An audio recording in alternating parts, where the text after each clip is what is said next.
This is the QTV Nightly News, which is also on Q Radio 103.3 FM, and I am Loli M. Kamara. Thank you for joining us. Here are the headlines.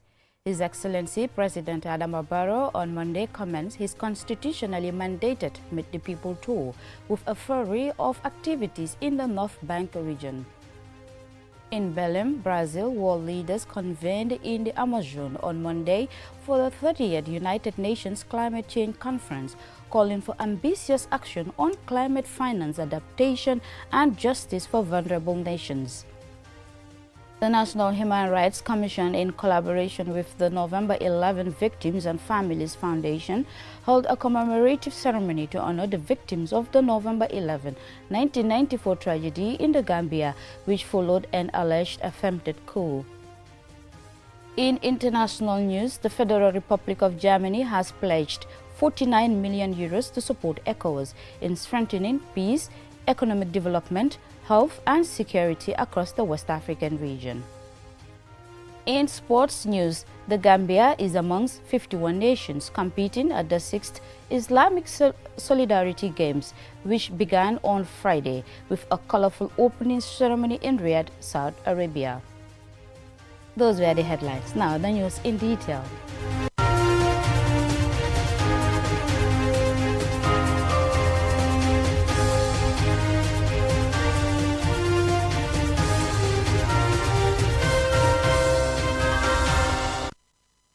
His Excellency President Adama Barrow on Monday commenced his constitutionally mandated Meet the People tour in the North Bank region, visiting several project sites and addressing hundreds in Makabalamane village. And Sumane Esonyasi is covering the tour, and this is his report. The head of state was accorded a rousing welcome by hundreds of supporters amidst drumming and cheers as he departed the State House. He was received and seen off at the Banjul Ferry Terminal by the Vice President, Cabinet Ministers and Service Chiefs. It is 1 year, and since 1 year we have been implementing projects. And some of these projects, it is the technicians who are briefing me or some of my ministers. So it's important for me to go and see for myself. Sometimes they can tell you they are 90% while they are 70%. So to verify that and see exactly what is happening, that's why we are visiting project sites. We are engaged in a lot of projects, many of them. I cannot visit all, but the most important ones, I will try my best to make sure I visit them. In Bara, he was received in a similar fashion by regional authorities before proceeding to Esau District Hospital, where he visited the FAB maternity ward currently under construction. The First Lady Fatoumata Barbaro expressed her excitement at seeing the project's progress as it nears completion. I am happy that at least we are contributing to the development of the country as a foundation, and I believe we want to leave a legacy in life. Whatever you do, you need a legacy in life, and this is a footprint. We won't call it a thumbprint, but a footprint. Alhamdulillah, I'm happy to come and see that we have gone to another level. From Esau, the President and his delegation also visited Jufure, where he visited the mission project currently under construction, expressing satisfaction with the progress of works. He then proceeded to Ket Demba Hole Lower Basic School, which was recently upgraded with 6 additional classrooms and an IT lab by the MRC Holland Foundation. Dr. Habibatu Drame, the Minister for Basic and Secondary Education, commended the initiative and highlighted its importance in improving access to quality education in the region. So happy, and to tell the public that development is coming to everyone, irrespective of your location. By the grace of God. This is the mandate, this is the mantra, and this is the way forward. The visit to Ket Demba Hole was followed by a brief stop at what is perhaps the most significant energy project in the area, a newly completed, fully functional interconnection power station in Bangali, which the Managing Director of NAWEC Gallo Sedi described as highly significant.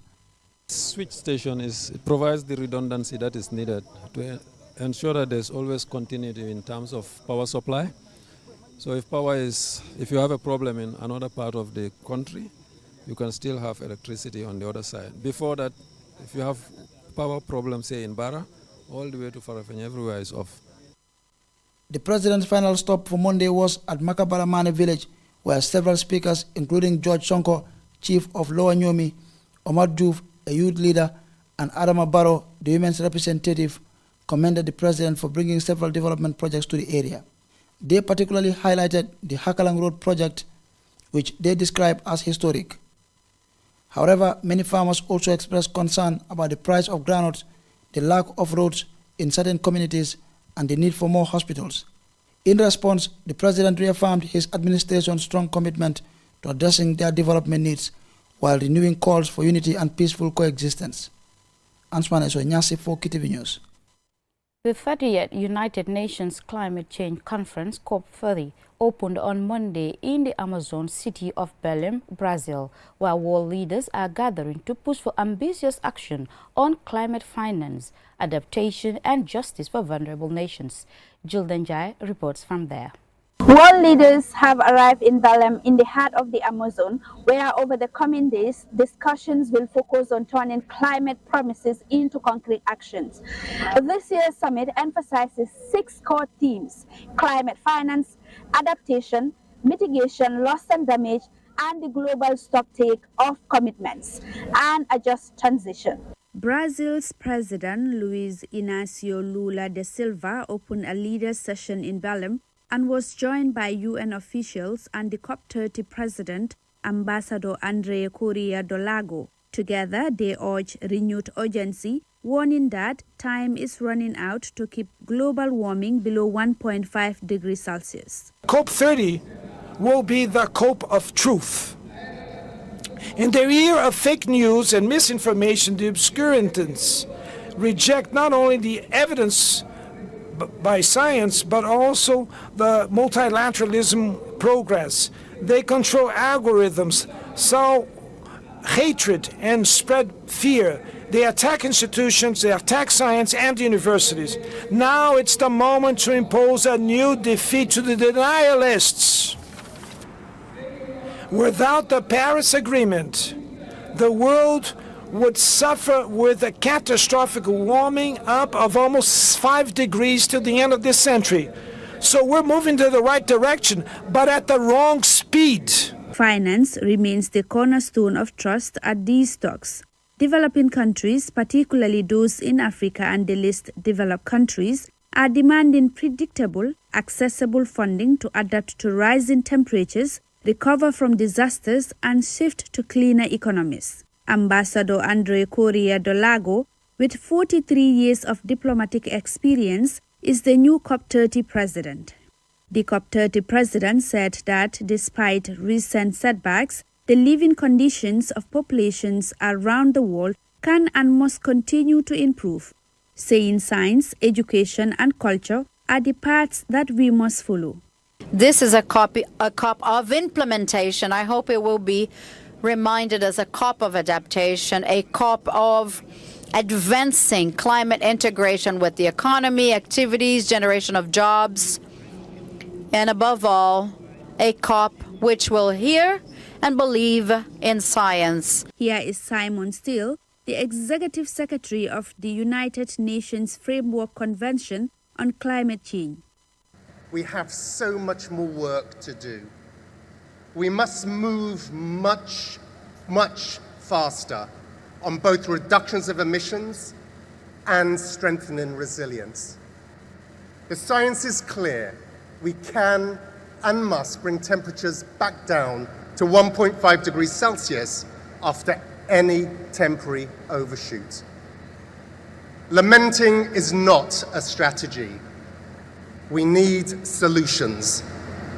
Delegates are expected to press for a new, more ambitious global finance goal to follow the unmet $100 billion pledge made under the Paris Agreement. For many African countries and other developing nations, the outcome of these negotiations could determine whether their development paths align with a sustainable low-carbon future. Reporting for QTV News from Belém, Brazil, I am Jill Denjai. The National Human Rights Commission, in collaboration with the November 11 Victims and Families Foundation, held a commemorative ceremony to honor the victims of the November 11, 1994 tragedy, which followed an alleged attempted coup. The event aimed to transform grief into action and cultivate a shared purpose for the victims and their families. Mam Nabuka attended the event and filed this report.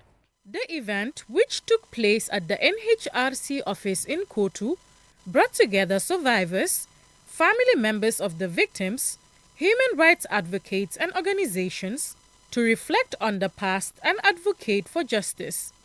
The November 11 victims were a group of at least 11 Gambian soldiers who were captured, tortured, and extrajudicially executed by the Armed Forces Provisional Ruling Council junta on November 11, 1994, after allegations of their participation in a failed counter-coup attempt against the military junta led by then-Lieutenant Yahya Jammeh. The incident has since then been remembered as one of the bloodiest days in Gambian military history and faced decades of cover-up. Through the Truth, Reconciliation and Reparations Commission (TRRC), several steps were taken to seek out the truth, document the violations that took place, and recommend reparations.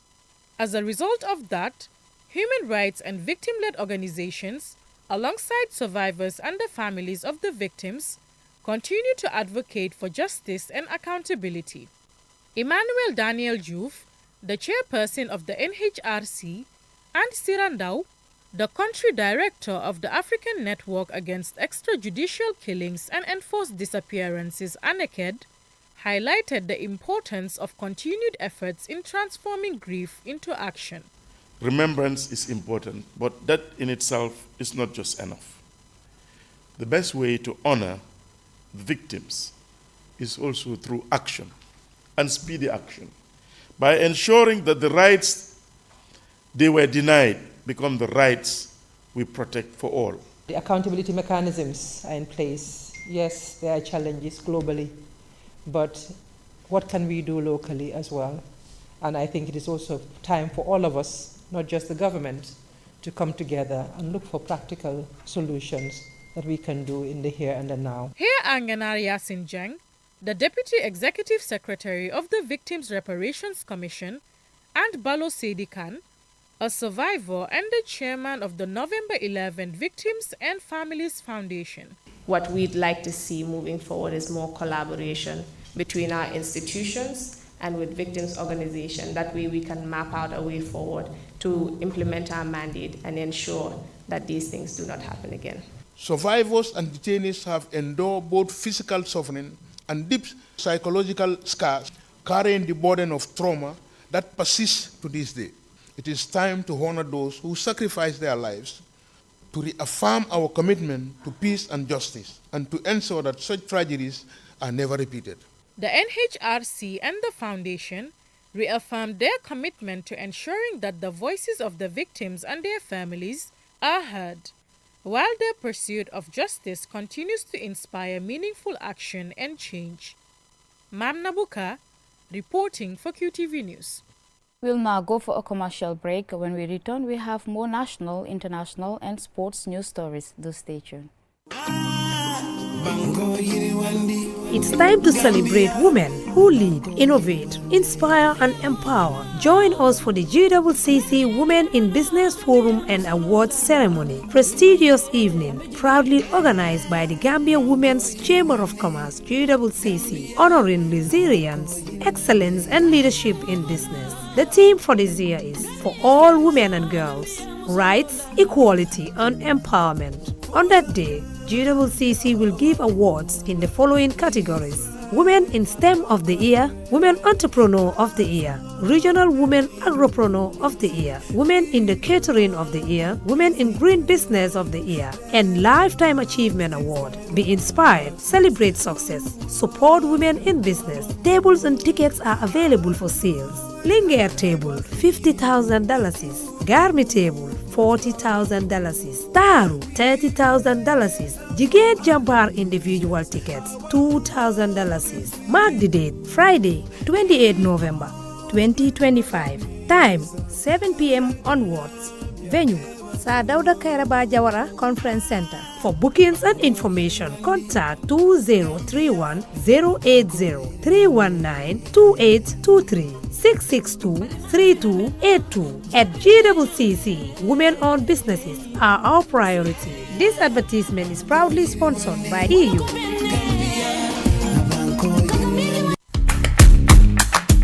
browse with us. QCell brings you a promo like never before. Get unlimited internet for just $25. Yes! Recharge $25 and enjoy the convenience of free internet from 1 a.m. to 6 a.m. every day with our Browse with Us promo. With this amazing offer, you can browse, stream, and download all your favorite movies for free.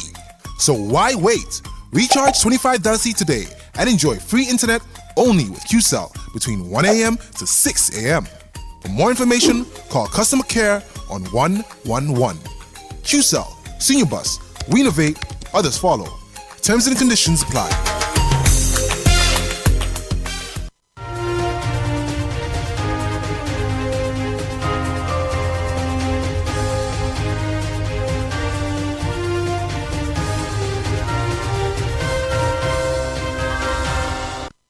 Welcome back and thanks for joining us. With support from the government of Japan and the National Disaster Management Agency, the World Food Programme has provided essential food assistance to 1,100 people, including vulnerable families affected by floods and hardship. Our Bob reports.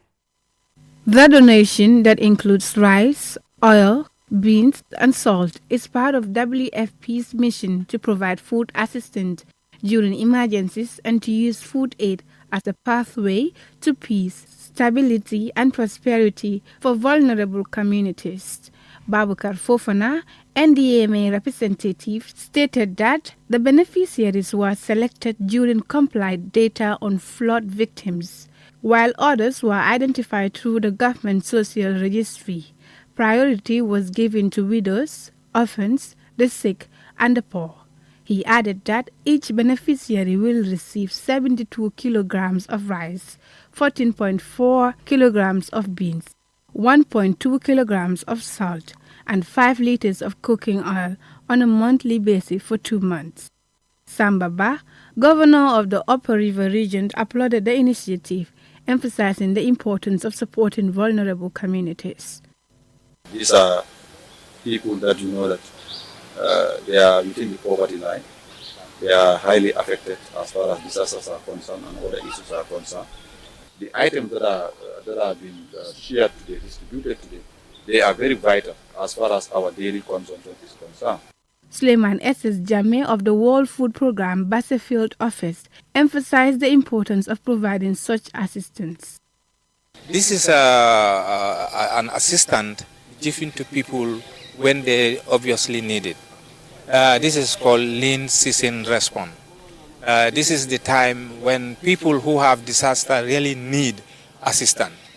So when they don't have assistance, they resort to coping mechanisms. One of which is selling their own things, maybe their animals, or go into the bush, cut trees to make firewood and all those things. To prevent all those things, WFP comes almost every year, lean season, to give assistance to those people. Mariama Jallo and Musu Kuyate from Basse are among the beneficiaries. World Food Programme. I thank the World Food Programme and NDMA for this opportunity. I'm grateful to be one of the beneficiaries, knowing that the support is meant for everyone based on different categories. This support will significantly improve our situation at home. I no longer have to worry about the cost of rice, oil and beans. This joint effort by WFP and the government of Japan highlights the power of partnership in addressing humanitarian needs, restoring hope and strengthening resilience among flood-affected families in the Upper River region. Together, they build a strong, more resilient community. For QTV News, I am our Bob. In international news,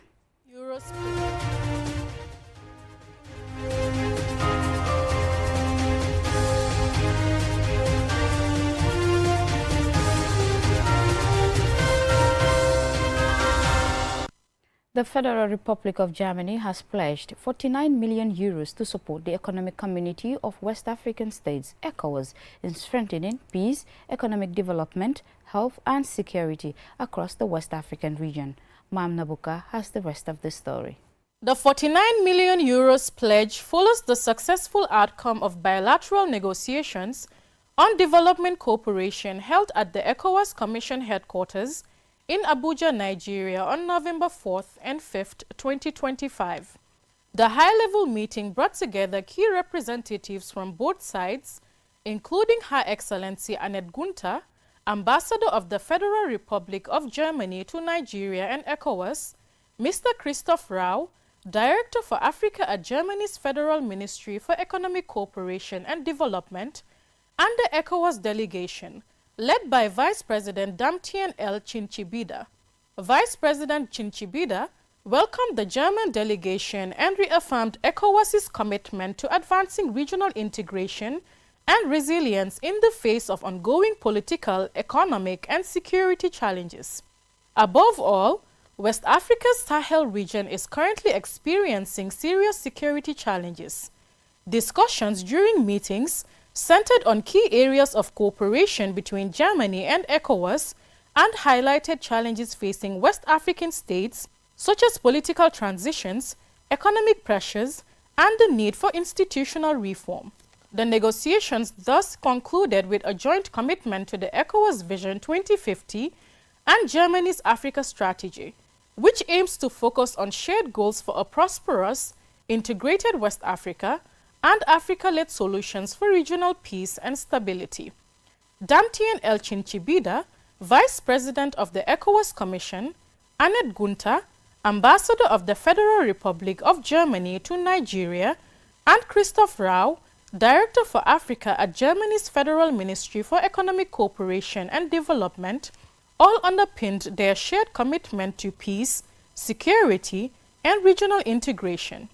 Our actions, as you know, are aligned with the Global Sustainable Development Goals and are guided by the African Union Agenda 2063 and our ECOWAS Vision 2050. ECOWAS has shown that regional integration and collective action can make a real difference in preventing conflict, strengthening governance, promoting dialogue, and improving the lives of the people. We will also have a special focus on regional cooperation, meaning that also regional organizations we are working with will remain of high importance. Germany has been a reliable partner of ECOWAS since 1985 and is currently funding bilateral technical and financial cooperation projects with ECOWAS of approximately 494 million euros. Mamna Buka, reporting for QTV News.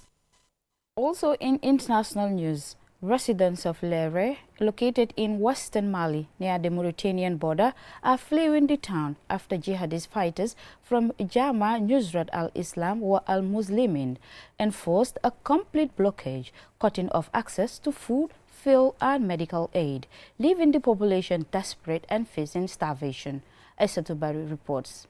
A humanitarian crisis is unfolding in Mali's Timbuktu region, where the jihadist group Jama al-Nusrat al-Islam wal-Muslimin has surrounded the town of Lere, cutting off essential supplies and terrorizing residents who remain.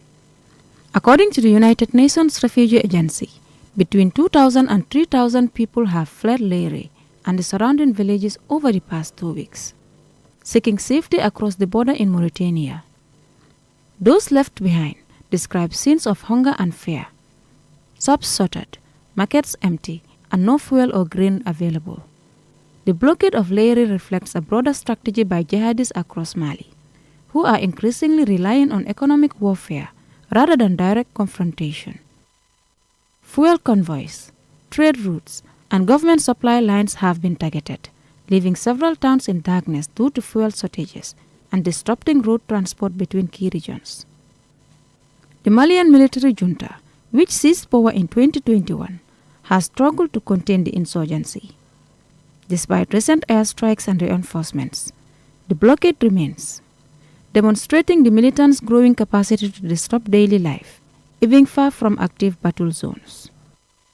Humanitarian organizations warn that the siege could trigger another wave of displacement in the already fragile Sahel region, with thousands more civilians facing the impossible choice between starvation and flight. Neighboring Mauritania already hosting many Malian refugees, is preparing for further influx. The siege in Lere highlights the worsening security and humanitarian crisis in Mali and across the Sahel, as armed groups tighten their grip on supply routes and rural communities. Ordinary civilians are left to bear the brunt of a war in which food, fuel, and freedom have become weapons. Aisa Tubari, QTV News. In sports news, the Gambia is amongst 51 nations competing at the 6th Islamic Solidarity Games in Riyadh, Saudi Arabia. The event began on Friday with a colorful opening ceremony. Then the competitions followed. Mamadou Gajaga is in Riyadh and he now reports. The Gambia made an entrance at the opening games in Riyadh, Saudi Arabia, and is among 57 countries taking part. Commonwealth Games judo silver medalist Fain Jai led the Gambia delegation, carrying the country's flag, leading a delegation of athletes and officials who arrived earlier for the games. The Gambia's Youth and Sports Minister, Bakari Baji, is in attendance. Fain Jai went into his competition in the 73-kilogram category in judo and battling through the first round, progressed to the round of 16 and then reaching the quarterfinals. His determination, hard work and endurance took him to within touching distance of the semi-finals, which would have guaranteed a podium finish, but he fell short in a close contest. He lost to African champion Hassan Douhaili in the fight to at least get a chance of a bronze medal. Douhaili of Morocco is one of the most experienced competitors in the field and a multiple medal winner. Usman Job and Pape Dijonga missed chances to advance to the next round of events in the men's 50 meters butterfly swimming. Pape Dijonga's timing of 29.9 seconds wasn't enough to see him through to the next round, even though he led from the start right until the last few feet, when he was pipped by Yusuf of Afghanistan. Job swam at a time of 29.83 seconds, but fell short of going through. In the men's 50-meter freestyle, as both swimmers missed getting to the round of 2 of the contest, Pape's 28.44 seconds and Usman's 29.67 seconds saw them missed out on qualification. In judo, Abdurrahman Sisse's resistance against Lebanese judoka Kamranov Sajepov in the men's 100 kilogram was not enough to see him through from the round of 16 to the last 8. He lost by Yuko, thus ending his contest in the 6th Islamic Solidarity Games. Emmanuel Mendy will compete in karate later today in the men's 75 kilogram category to make another opening in the various sporting events the Gambia is competing at the 6th Islamic Solidarity Games. Over the next few days, from the 7th to the 21st of November, athletes will take part in a wide range of sports, including 3-on-3 basketball, track and field, athletics, and camel racing, to name a few. The Games have returned to Saudi Arabia, where its first edition took place in 2005. Reporting from Riyadh in Saudi Arabia, I am Mamadou Gajaga for QTV News. That's all we have for you in this bulletin. Join us again at 10 p.m. for another bulletin. Thanks.